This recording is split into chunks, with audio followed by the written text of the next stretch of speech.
Hi, I am Dr. Akshay Kumar, consultant pulmonologist, Reach Super Specialty Hospital, Bachupally. రీసెంట్గా నా దగ్గరికి ఒక మిడిల్ ఏజ్ మ్యాన్ వచ్చారు.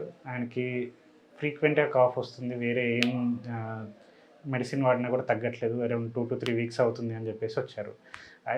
ఆయన హైపర్టెన్సివ్.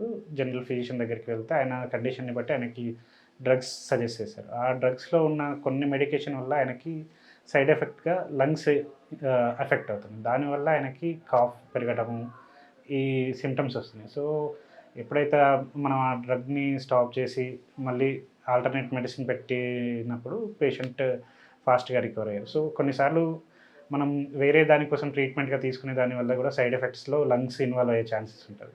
సో అలాంటి సిమ్టమ్స్ ఏదన్నా ఉంటే కనుక ట్రీటింగ్ ఫిజిషియన్కి ఒకసారి ఇన్ఫామ్ చేస్తే వాళ్ళు ఆల్టర్నేట్గా దానికి వేరే ఆల్టర్నేట్ ప్రిస్క్రిప్షన్ ఇస్తారు. దాంతో కూడా తగ్గట్లేదు అన్నప్పుడు అట్లాంటి టైప్లో పల్మనాలజిస్ట్ని విజిట్ అయితే కనుక అండర్లైన్ మీ లంగ్ స్టేటస్ ఎలా ఉంది, పల్మనరీ ఫంక్షన్ టెస్ట్ కానీ, ఎక్స్రే కానీ ఇవి చేసి దాని బేసిస్లో మీకు అప్రోప్రియేట్ ట్రీట్మెంట్ అనేది ఇవ్వడం జరుగుతుంది. Thank you.